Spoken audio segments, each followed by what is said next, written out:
Hello and welcome to Star USA Training. Today we're talking about CTPAT in 2021. This presentation will be recorded and we'll send out the recording to the registered folks, as well as any materials will be posted by the end of the week. Today we'll be digging into some of what makes the Customs Trade Partnership Against Terrorism work in 2021, some of the challenges that we've seen with the new MSC that came out in 2020, as well as taking a bit of a dive into how to implement CTPAT within your organization and be successful at the program and maintaining that supply chain security focus. As we go through the presentation, please feel free to submit your questions using the software. I will take time at the end to go through all those questions, as well as any that were submitted before the session. Before we jump in, just some quick background on myself. My name is Mike Easton. I am the President and General Manager of Star USA. I'm a licensed customs broker. Star has been in business for 25 years now, which is a milestone for us, and we're very appreciative of the fact that we've been able to keep going strong for this many years. We are a trade compliance consulting advice, training and services company, providing all manner of support for trade compliance initiatives and operations around the globe. On the CTPAT front, we've been involved with the CTPAT program since 2004.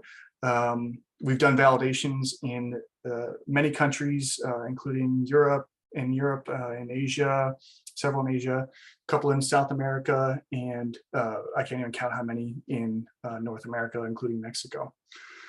So we are very practiced the program. We are a CTPAT validated company ourselves. Our validation is actually happening this year, our revalidation, I should say. So we're looking forward to that opportunity. And we've had great success with our CTPAT program and implementation for many customers over the years.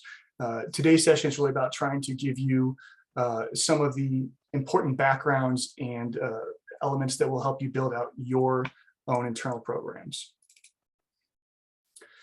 So on part one here, we'll be focusing on the background importance and the minimum security criteria, as well as talking about the mutual recognition agreements. I'm going to go through some of the underpinnings that drove CTPAT to be the program that it is today and the directions that it's heading in the future, so that we can all be prepared for what the concept of supply chain security is evolving into, rather than just where we started.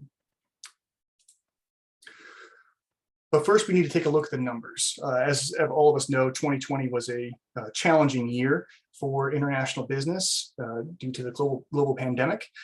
Exports decreased by 16% to $2.1 trillion, which was the largest decrease on record. Imports, meanwhile, decreased by 22% to $2.4 trillion, which brings us back to about 2017 levels in terms of total value there. There were more than 28.5 million cargo containers that came through U.S. ports in 2020. And of that cargo, nearly 11,300 CTPAT members, representing more than 52% of inbound cargo. So more than half of the cargo coming to the country is being brought in by CTPAT certified partners. Obviously, CBP has a priority to increase that number to as high as possible in order to maintain the security focus that they've had for the last 20 years.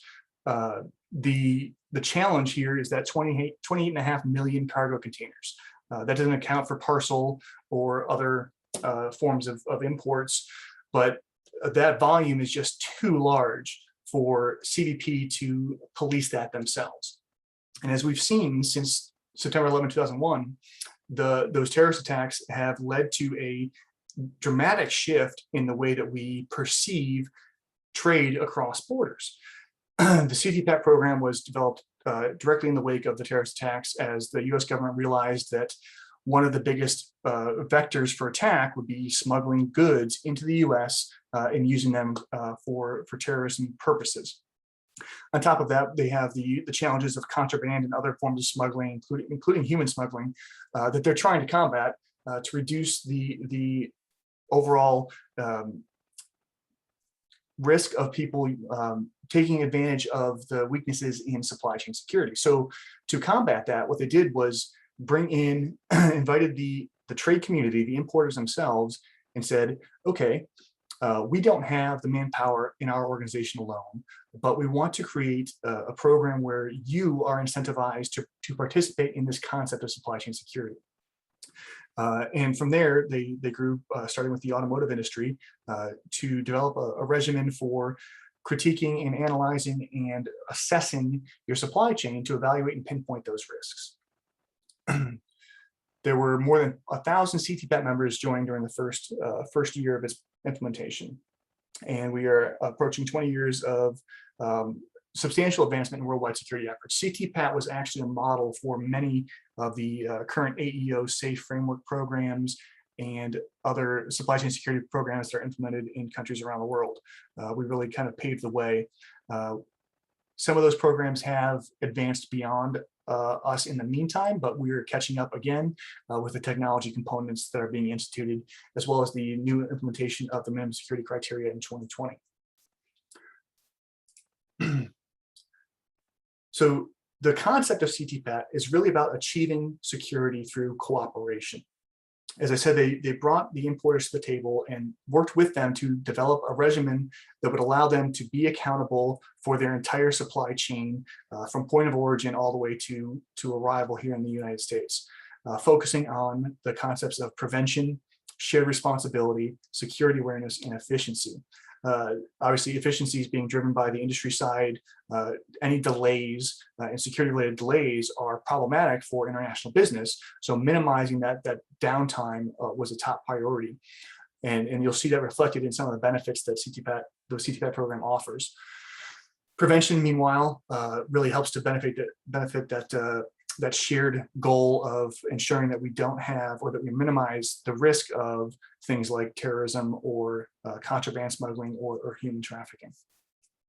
And raising that security awareness allows us to all be paying attention to some of the methods that people use to try and take advantage of the trade community and how things are coming through the supply chain.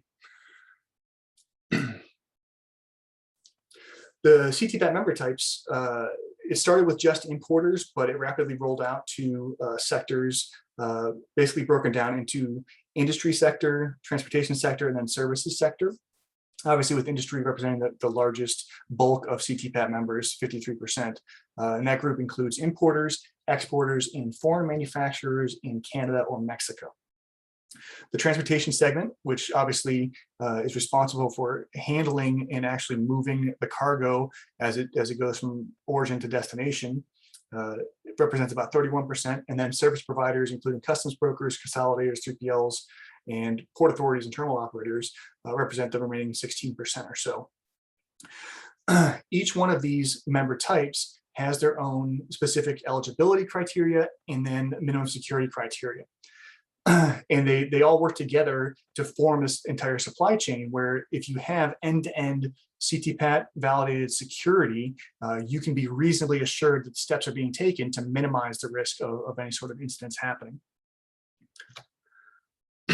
And in addition to trying to strengthen the global footprint of what supply chain security represents, mutual recognition agreements were developed with, we now have 14 different countries or programs that are considered mutually recognized by the CTPAT program. So participation in and good standing in one of these programs in these foreign countries helps ensure that that end-to-end supply chain security concept is taking place. There was a mutual recognition agreement signed with the UK this year, and the Basque countries late last year, and I believe that was in October. And the Basque member countries include the Americas and Caribbean, Colombia, Costa Rica, Ecuador, El Salvador, Peru, several other countries are in that group. Mutual recognition requires fully operational programs in place at the federal level. So it's not any sort of industry level program. It's sanctioned by the governments of those countries. There has to be a strong validation process in place. It can't be just you say it and that's good enough. It's built. These programs have to be built on the trust but verify method. If an organization says that they are doing a certain security practice, it is the government's responsibility to verify that that is the case. And absolutely, there must be a strong security component. AEO is one of the model trade compliance programs around the world, the Authorized Economic Operator Program, which had its roots and has its basis originally in trade compliance focus, but did not have a security program, or at least a security component. That was added later to help build out the SAFE framework, which is secure and facilitate global trade. Adding that security component into that federal program is essential. It's not just around collection of duties or taxes. It's about actually enforcing security. And then make that mutual agreement with the US. So in exchange for the companies putting forward their own resources to help bolster their security, the CTPAT program offers this list of benefits more or less to the members of the program. And one of the key ones, going towards that efficiency thing I was mentioning earlier, is a reduced number of CBP examinations. The premise being that if you have a secure supply chain, you are less likely to be stopped and examined on your way into the United States for things like contraband, because presumably your supply chain is more secure than the person next to you. You also move to the front of the line inspections and shorter border wait times, and this is particularly useful when there is a border shutdown event or a port strike, something like that would cause backups and delays at the borders. Being part of the CTPAT program should get you a spot closer to the front of the line so that your cargo can get cleared sooner because it is more likely to be secure. And on down the line, I'm not going to read through all of these program benefits. One of the key ones on here is that mutual recognition benefit. As other countries are developing their own and implementing their own security programs, and as they get aligned with that mutual recognition arrangement that we just saw in the previous slide, there are benefits at both sides, at origin and at destination, and whether that applies whether you're exporting to those countries or importing from those countries. So the theory being, by taking these steps, you are getting a more effective supply chain, which brings us to the additional benefits where you get things like a competitive advantage because your goods are more likely to move through borders more quickly or more easily. It strengthens your overall brand protection by being able to say that you have a secure supply chain. It provides you the confidence that your supply chain is running smoothly because of the development of policies and procedures that are part of the program. Really, in my mind, is one of the biggest benefits. It really goes to ensure proper role alignment, which to me is one of the biggest breakdowns when people don't understand or don't recognize what their responsibilities are. The CTPAT program forces you to go through and examine those roles and who's doing them and to what effect, which has the added side benefit of just strengthening everybody's performance in that supply chain. And there's less confusion and less to have to try and less problems to solve along the way, which is a big deal in international supply chains. I think it's one of the strongest arguments in favor of CTPAT. And it also brings about the promise of supply chain security, at least to some degree. It doesn't secure the supply chain against any possible sort of threat or outside of event, but it does reduce the likelihood and it helps protect the people that you're doing business with, your suppliers, your supply chain partners, which is a big deal. One of the key components or one of the key facts about CTPAT is that it is not a regulatory program. There is no basis in the regulations for CTPAT, and therefore there is no penalty for non-compliance. CTPAT is voluntary. You can join and you can remove yourself from the program, or you can be removed from the program. So by itself, CTPAT does not have a penalty component if you don't comply with the requirements. You're simply removed from the program. But CTPAT is often a prerequisite for other trade compliance programs, including things like the Focus Assessment Program, which is transitioning into the CTPAT Trade Compliance Program, which is part of the importer self-audit universe. All of those have a regulatory basis and have penalties for non-compliance, and CTPAT is a prerequisite for being a member in those additional trade compliance-based programs. One of the first things that you have to identify if you're examining the CTPAT program as an option for your company is recognizing your eligibility requirements. I've got the importer eligibility requirements on this slide. There are different eligibility requirements for different member types based on one of those previous slides. There's a link at the bottom of this slide, and there's a link at the end here of the slide deck that we'll be sending out. So you'll have access to that information. But the eligibility requirements are fairly minimal. You have to be an active importer or non-resident Canadian importer, have an active US IOR number, have a continuous import bond on file, a designated officer that's going to act as your main point of contact. You have to sign an agreement, and you have to be able to provide CBP with a supply chain security profile annually. And you also had to be in good standing with other U.S. regulatory agencies, which typically means no active penalties, no outstanding monies owed, things like that. And then each member type has to adhere to the minimum security criteria. And in 2020, the minimum security criteria, the MSC, were revamped and rolled out under these 3 focus areas with 12 subcategories for each one. And we're going to go through each of the 12 and give a little bit of a description so that you have a sense. I'm going to attempt not to read these next slides word for word, but they'll be here as a reference point for coming back to after the fact. So you can kind of get a better idea of what the program is really trying to focus on. So the first focus area of interest is the corporate criteria segment, and this really lays the foundation for the remaining elements. Right at the gate, they want you to establish a clear statement of security vision and responsibility. And within this criteria, there are several things that all companies must adhere to if they're going to be in the program. And really, your point is to demonstrate your support from the upper management level and instilling security all the way through your entire company culture. And they want to see evidence of that. They want to see that in practice. And I'll talk about that a bit when it comes towards the validation section. Risk assessment. This is another big one. All members of CTPAT must have a viable process for identifying and evaluating the risk in their supply chain.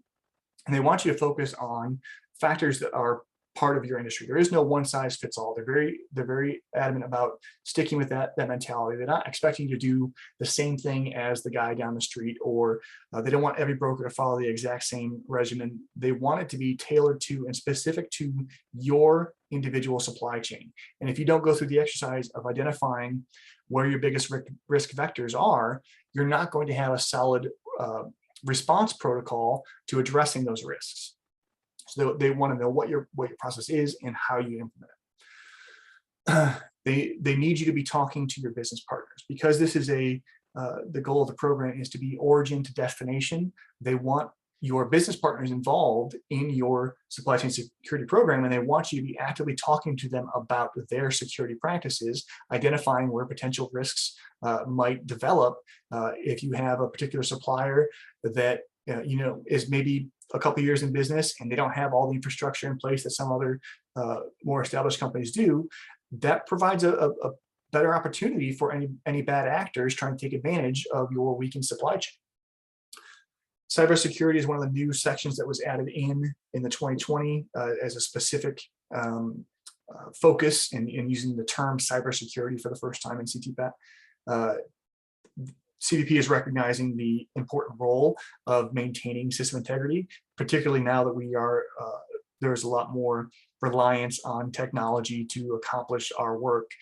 Things like conference calls and video chats, things like document sharing services have increased tenfold or more just in the last year due to the pandemic. And they want you to have those safeguards in place to make sure that your information is secure from tampering. Transportation security really speaks to the identifying the risk vectors in that transportation chain of your supply chain, focusing on things like conveyance and instruments of international traffic, IIT security.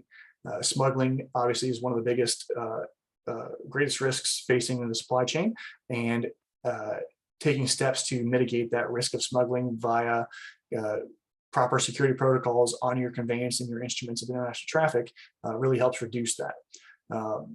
Seal security goes a long ways towards that as well.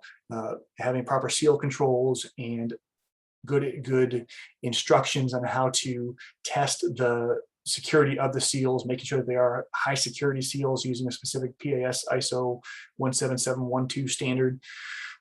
Those are important elements to making sure that your your physical cargo is secured.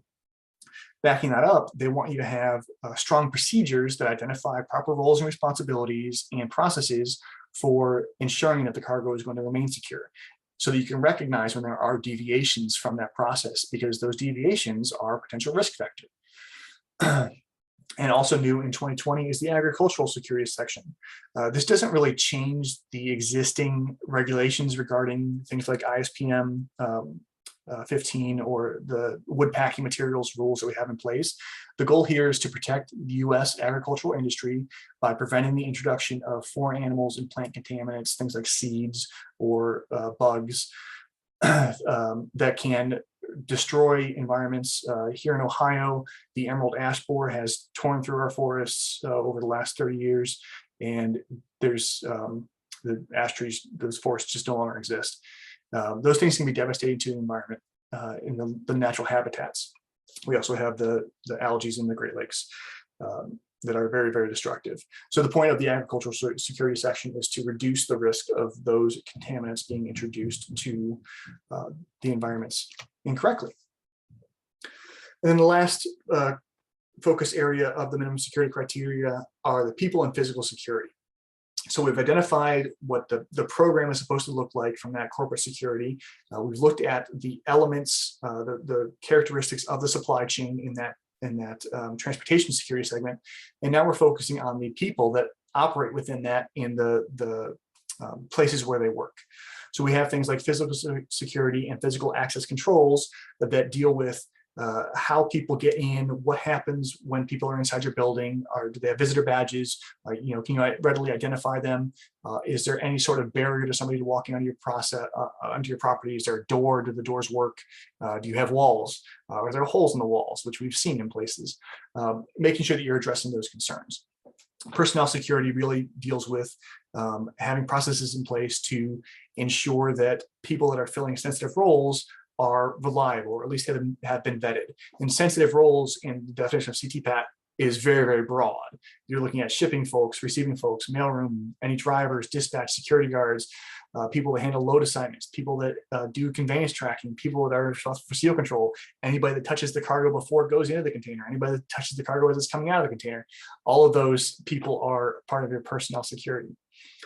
And then lastly, but not least, is the education awareness component, where the supply chain is strengthened when people know more, know what to look for, know how to report things, know how to engage with other people in the organization that are also security focused, know how to recognize when something doesn't quite look right, and then know what to do about it. So these 12 criteria help create the universe in which CTPAT expects you to be able to come forward with solutions for your business, addressing maybe 120 or so questions in the process that speak to each of these segments. And they want you to cover the bases. They want you to demonstrate that you are being active and being proactive about your approach to security. Because if something goes wrong, it's already too late, particularly if that something is something on the scale of a terrorist attack. So main takeaways from this segment: supply chain security is a permanent element of international business. Trading across borders is only going to move further down the line towards more security. In the US here, we have reprioritized revenue collection for the CBP. It's not as security focused as it was 10, 12 years ago. But that's because the rest of the world has started implementing their own programs. And as the supply chain gets more secure, we can have that peace of mind that we're actually trying to achieve. Security does require active participation and involvement of the entire supply chain, foreign and domestic. This is not the burden of your business partners, and it's not solely your burden here in the US. It's really the responsibility of the entire supply chain to play an active role. That includes the people that are moving your cargo, whether they're working for you or not.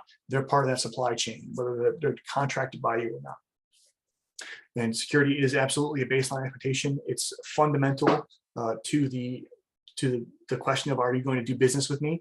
If I do not have a secure supply chain and my competitor does, then they're likely to get the business, and sometimes even at cost disadvantage to the buyer.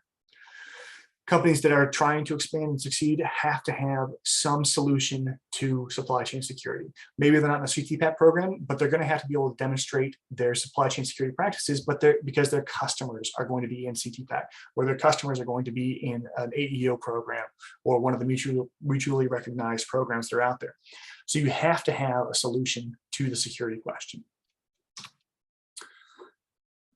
Okay, so this next section, we're going to be looking at the implementation process. And prior to this webinar, there were several questions talking about what does the certification process look like? How long does it take?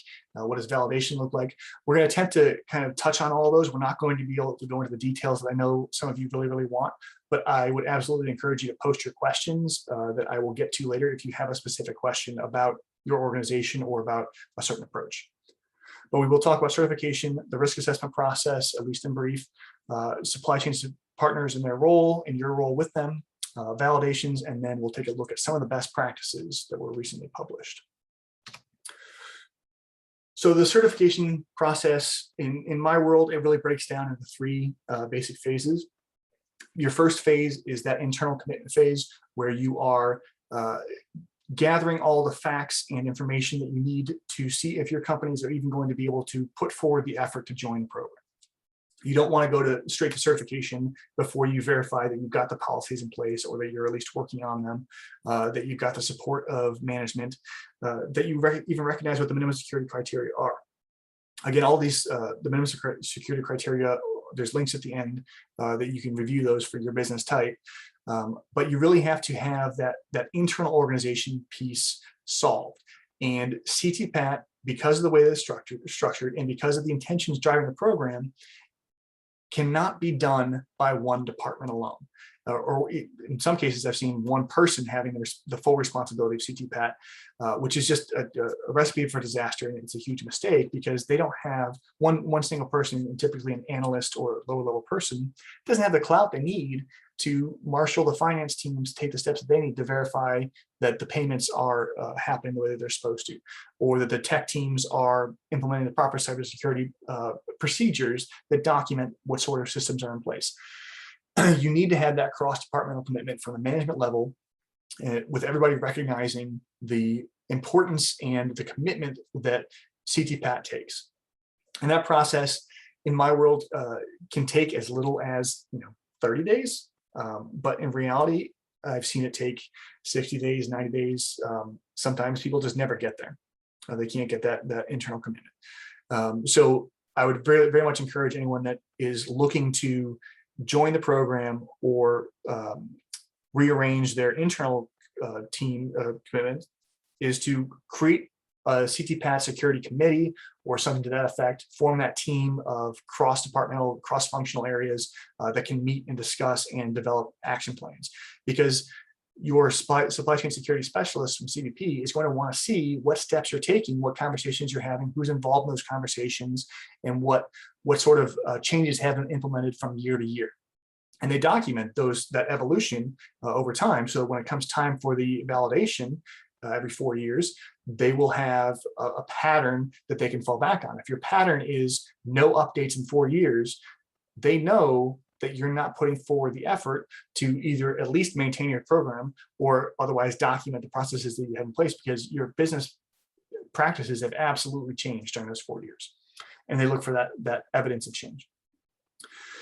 Once you complete that phase one commitment step and you're ready to really take the full dive into the CTPAT program, you go forward with a certification process.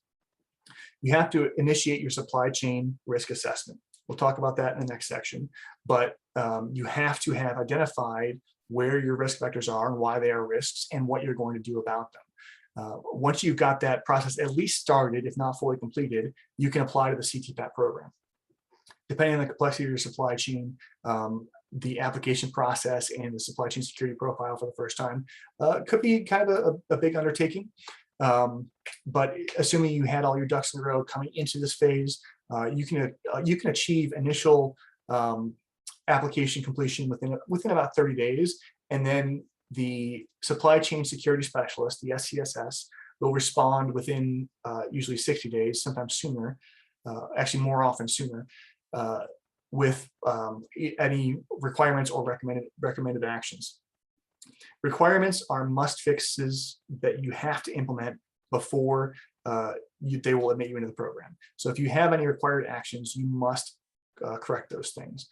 Recommendations are based on that supply chain specialist's experience with your business type or other people in similar situations, where they want you to create a solution that's going to fit your business model, but they're not going to prevent your access to the program if you can't quite meet it the way that they're talking about. So these recommendations are exactly what they sound like, the recommendations. But the required actions are the deal breakers for CTPAT. And that's their terminology, required actions, recommendations. And then the third phase is the validation phase, and that occurs within 1 year of certification.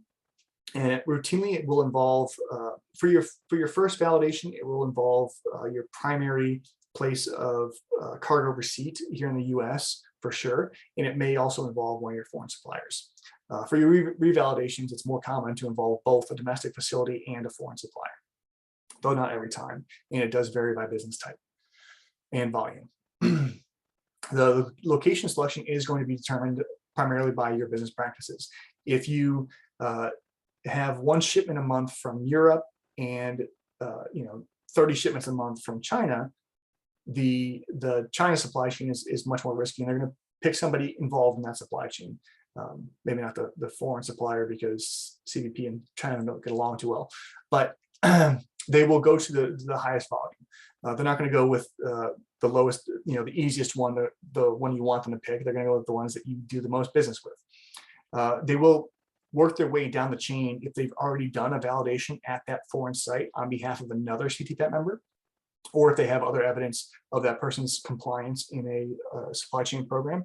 They're going to pick a supplier that is not a low risk. They're going to try and identify one that's a higher risk. After you go through the validation process, which right now we're in the virtual validation process, I'll talk about that as well. You have to wait for and respond to the SCSS requirements and recommendations. Again, they will provide you a report that clearly spells out your required actions that you must fix before they will certify you in the program that you have passed your validation. And then the recommendations you can kind of approach based on your business type and business needs. So your rough timelines, optimistically, you're looking at about 6 months, give or take. So you want to make sure that you're planning properly, actually 6 to 9 months from really inception, but 6 months from actually stepping forward with the CTPAT program. Obviously, you have to wait a year for the validation, but once you're certified in the program, which is within that first 120 days or so, that will make you a Tier 1 CTPAT program member. Once you are validated, that will make you a Tier 2 member. So that happens after that first year of membership in the program. And during that validation, if you have any best practices, that will move you to if you qualify for the best practices and have no required actions, that can make you eligible for a Tier 3 CTPAT member. And we'll talk about best practices in a little bit, but those are the tiers. Tier 1 certification, Tier 2 validated, Tier 3 best practices. Okay, we're going to talk about the risk assessment process, since this is one that I see people struggle with the most, and in my mind is probably the most challenging because it revolves around interacting with your supply chain partners. And for some people, that is just very, very difficult. They don't know how to talk to or even identify all of their supply chain partners, including their suppliers, definitely their carriers, whether they're contracted carriers or they're working on behalf of another party in the supply chain. They all count because they're handling your goods. You have to open the lines of communication with those players. And the first way to really know how to open those lines of communication is to map that cargo flow. Identify who all of the players are and what their role is. If you have your goods change hands 40 times before they arrive in the US, that's extremely risky. That's way more people than should be involved, way more stops in the supply chain than need to be there. and you're going to have just a much greater risk in vulnerability for your goods being tampered with if you have that many people involved in your supply chain. So you have to pinpoint, okay, my goods are manufactured here in South Korea, and they are packed for shipment. They go to a consolidator before they arrive at the port. So, who's that consolidator? I don't know. The South Korean supplier picks them and just ships it there before it gets loaded on the boat. Well, you actually have to do the legwork to identify who that player is, and you have to factor them into your cargo flow. You have to identify them. Once you've got all of those players identified and mapped, and in my experience, the CTPAT supply chain security specialists really like to see an actual map if that's possible. I have seen very messy maps, so don't go hog wild. Maybe only do your top fives, but it really goes a long way towards them being able to understand your supply chain. If you can express it to them cleanly and clearly, it really gets them to understand that you understand your supply chain by doing those actions. And that's what they want to see. They don't know your business in and out. They don't know it nearly as well as you do, and you may not know it very well. So you have to be able to get to that point where you're comfortable with your business so that you can explain it to somebody else. So once you've got that cargo flow mapped, you need to conduct your threat and vulnerability assessments. There are a lot of ways to approach this. Basically, CTPAT is asking you to identify why this person is or is not a risk in your supply chain, and for which reasons. And then how vulnerable are they how susceptible are they to corruption or to being taken advantage of, or them not catching somebody doing something while it's in their custody. STAR has its own assessment process that we use, that we've had a lot of great success with, that uses a series of questions. I'm sure many of you have seen the assessments, the questionnaires. Uses that, it couples that with risk indicators and country research, as well as things like volumes and types of shipment that all kind of factor in and help provide a risk score for each of your suppliers. And based on the responses to those assessments, that helps us identify the action plans. When you look at your supply chain and you've conducted your assessments on your own facilities, on your business partners, on your supply chain carriers involved in the process, you look at the responses to this information and you identify, okay, this seems risky to me because of these reasons. I want you to tell me what you're going to do to fix this. And you create an action plan, you provide it to those people. Sometimes it's challenging, sometimes you're overstepping, and you might risk overstepping with your suppliers, but there's ways to navigate those conversations. Pardon me. Excuse me. There's ways to navigate those conversations without disrupting the relationship. And I found that most suppliers, most carriers, most brokers are very, very willing to make adjustments to the supply chain if it helps them secure the business. The biggest resistance I found is here on the US side. People don't like being told what to do, and they think their way of doing it is often the best. So it's definitely an achievable goal to create an action plan and work that action plan with your supply chain business partner. And then lastly, you have to institute an audit plan. Do you have a way to verify that the action plan presented was actually completed? Do you have a way to verify that the cargo flow that you mapped is accurate? Do you have a way to verify the statements that people made during the assessment process? If you can't verify any of those things, then you're taking it on faith. And that's not the ethos of the CTPAT program.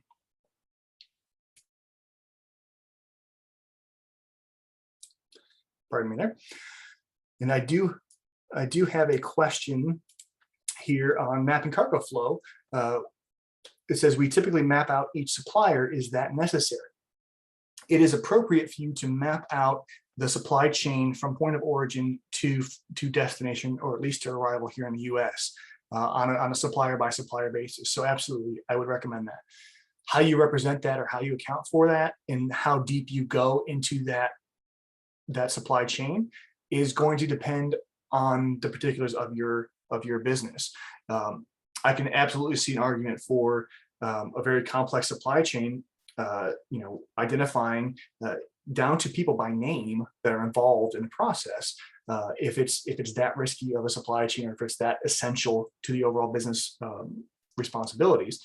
So yeah, I would definitely map out the cargo flow for each supplier and each basically supply chain flow as the goods journey from origin to destination. Now I'll tell some more stories on ranking cargo flow towards the end if there's time.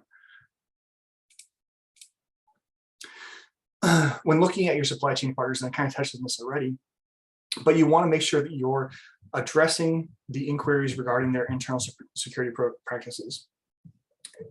You have to ask the questions about what they do, what policies they have in place, and you want to help them understand why you're asking for them and communicate with them on completing these assessments so they understand what you're trying to achieve. Just sending them a list of questions with no explanation and no support is challenging for people.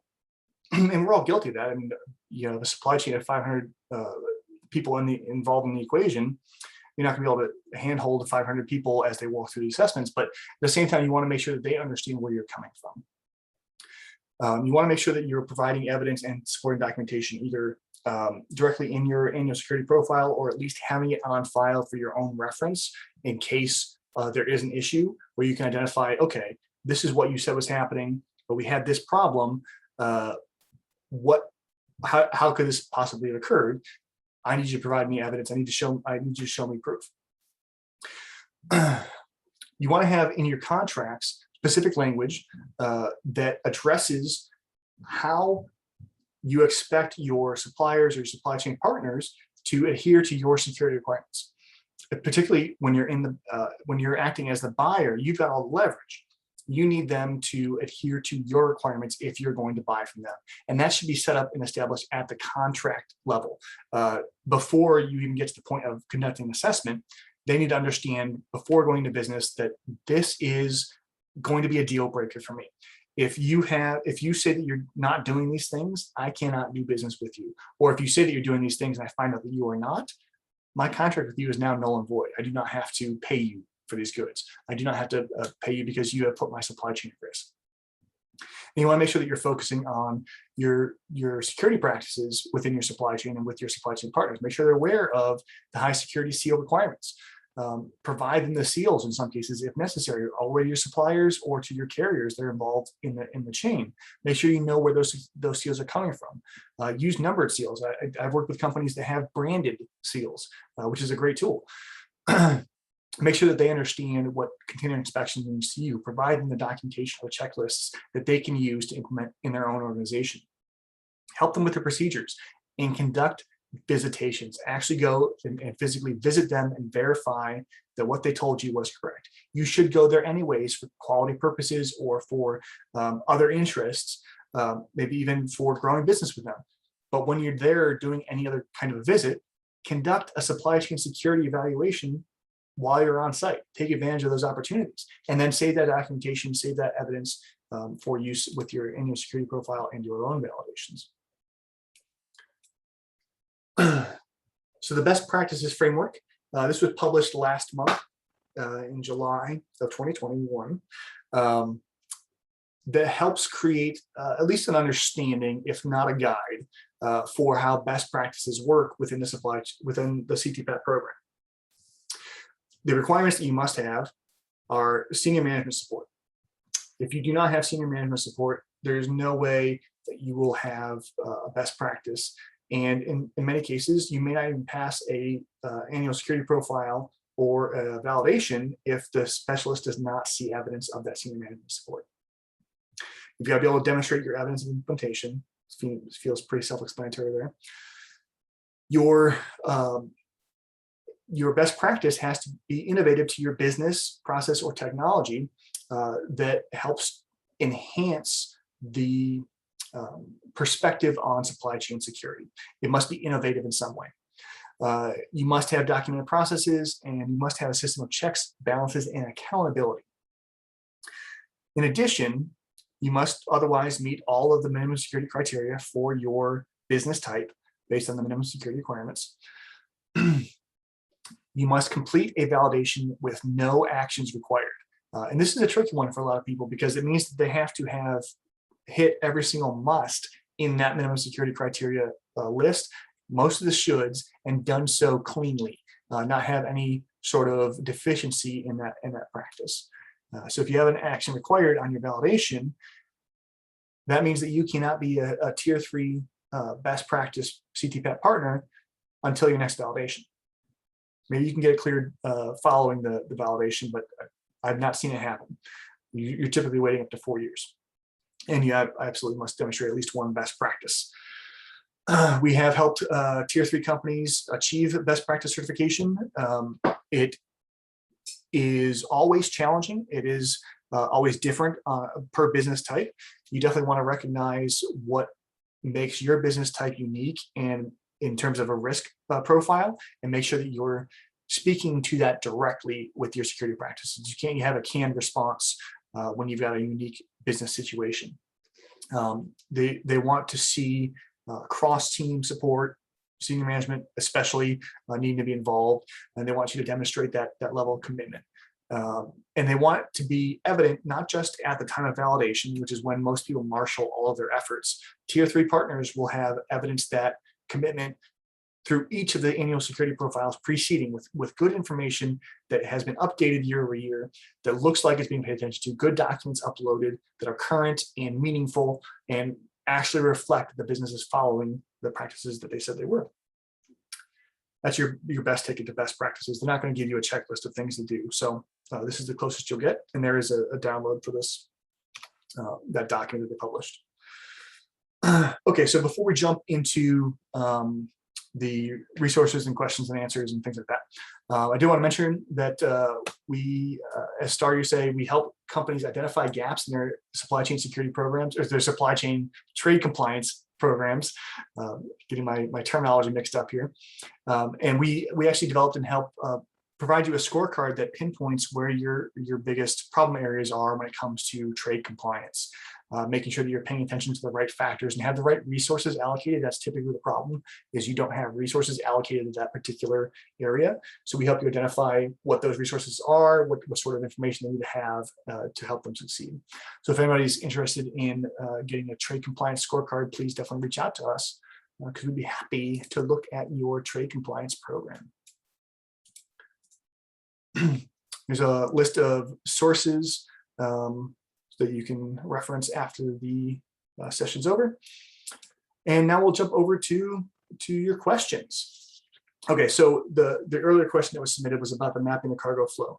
The CTPAT really wants you to pay attention to your unique supply chain parameters. The biggest risk vector that I typically see them zero in on are consolidated shipments. If the goods go to a consolidation point, which is fairly typical, that means that there are multiple suppliers coming together in one place, which creates an increased risk vector. And if you don't recognize that consolidator as part of your supply chain, if you don't have any documentation on them, then the specialist is going to know that you're only doing that surface level evaluation on your supply chain. They know that you've identified your supplier. That's great. They know that you've identified the ocean carrier. That's great. But you just told me that you're only buying 3 pallets from this guy, 4 pallets from that guy, and 12 pallets from this guy, and they all get combined somewhere. Who's doing that combination? It's not the carrier. Then what's going on here? And they'll zero in on that. Excuse me. I have seen them also zero in on people that have LCL trucks coming from Mexico to the border that are in transit for 6-8 hours in country in Mexico, and the company has no idea where the trucks stop after they leave their loading facility, so they can't verify the security of the cargo as it crosses the border. There's no seal in the container. You don't seal the LTL after it leaves your facility, because you don't use a high security seal, because it needs to be broken at the next stop, and they're going to need to load more cargo. And how you're going to navigate that challenge is up to you and your business type, but you need to be able to speak to it and address it, because it's going to be obvious from looking at your supply chain, like, okay, you imported 3,000 pounds. That's clearly not a full container. So how did that get here via truck? It came in with other people's cargo. So how did you secure that cargo? Another question here.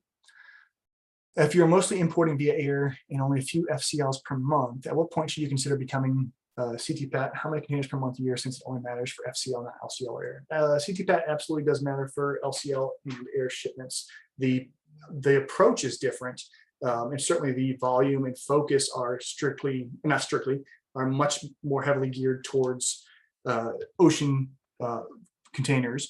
But being a member of the CTPAT program does matter for LCL and air.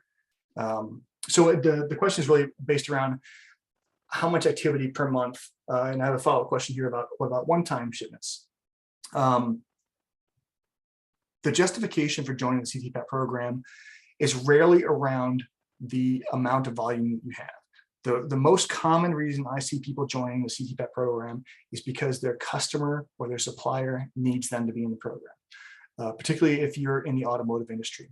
That has been the biggest motivator. The one that works for me when I'm considering whether I want to be in the CTPAT program is, do I want to have secure processes for my supply chain as part of my business practice? And do I want to have a little bit more oomph behind that with my manager or with my peers by saying it's a government program, we have to do it, or whatever, and leveraging that psychology a little bit to say, hey, wait a minute, I want my supply chains to be secure. I want to have procedures put in place. This is going to be a way for me to get a lot of that off the ground. Even if we don't maybe necessarily get all the way to applying for CTPAT, starting that process is extremely helpful to the business overall. So I would love to give you an answer that, if you're hitting 10 shipments per month, definitely join the program. And some people might say that it's honestly, it depends on what sort of issues you're seeing too. If you're not seeing any problems crossing the border, if you're not getting pushback from your customers and suppliers, and if you don't feel like having the supply chain security with good procedures in place, CTPAT's not a good fit for you. Because it does take a commitment. And if your business is not going to put that commitment in, don't join the program. It's going to save everybody a lot of time and headache. However, if you want to strengthen your business, absolutely join CTPAT. It's a good way, it's a good vehicle for building out and enhancing your global business footprint. So what about one-time shipments? I think the question is geared around, do you need to map the cargo flow and identify every single one-off shipment that you have?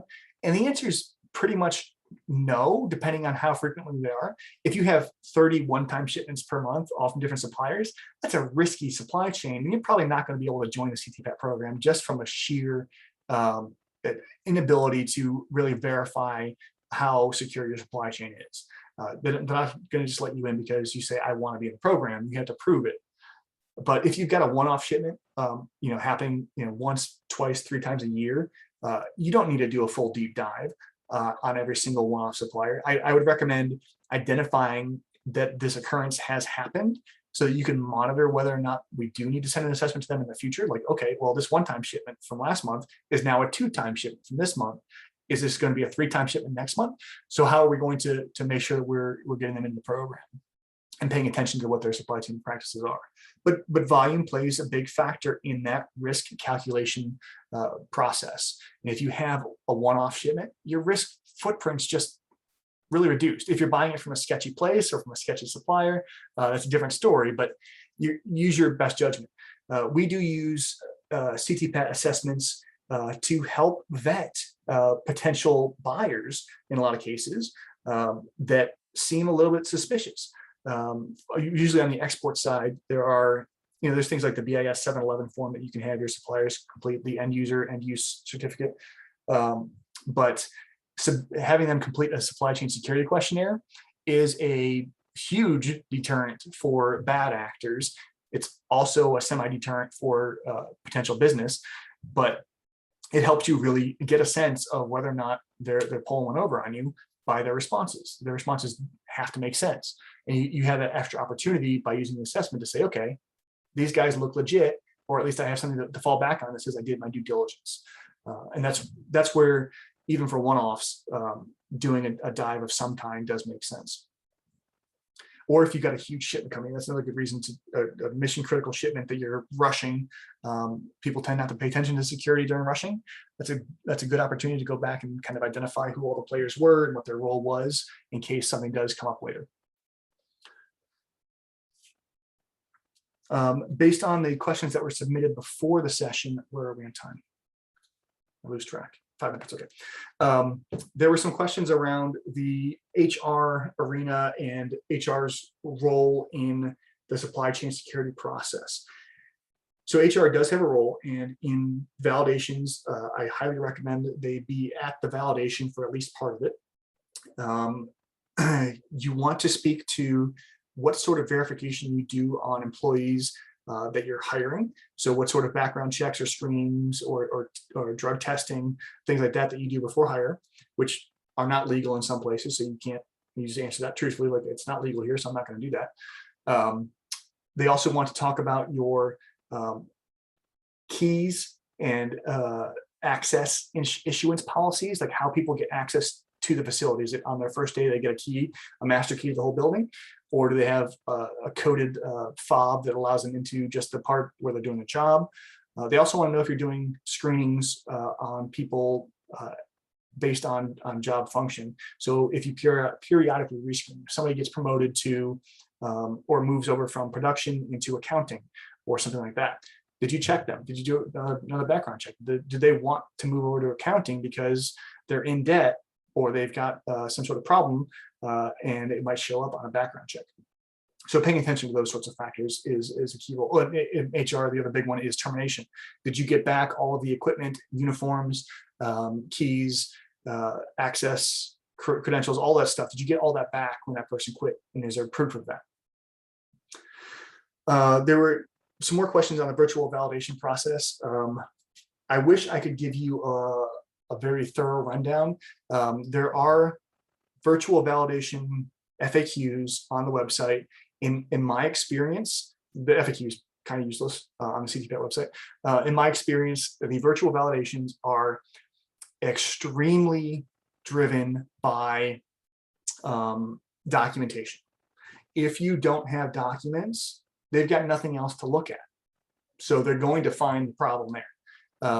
And if your documents aren't great or aren't up to snuff, then you really want to get them where they need to be for virtual validation. That's really the biggest risk factor. In live validations, I would always caution people like, okay, you're going to have 2 agents coming in, and one of them is going to get up to go to the bathroom without saying anything. Make sure you follow that person to the bathroom, because that you just said that you stay with your visitors. Well, this guy's walking around your facility, he's going to know that you're in line.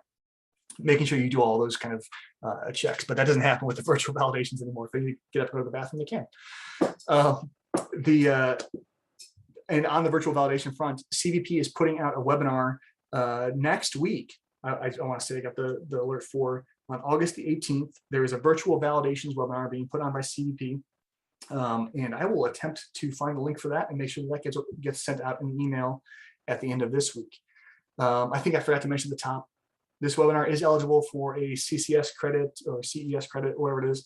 So if you want to send your ID and email to train@starusa.org after the session, so that we can get you submitted for that credit for the NCB FAA. That would be great. If you have more questions, feel free to submit them to train@starusa.org. I would love to have them. Hopefully, I hit all the questions that came through and everybody's good. All right. Yep. Thank you all for your time. I appreciate it. Sorry about the sore throat here today. I stayed up a little bit too late last night, making sure that I have all my slides in place. All right. We'll see you next time.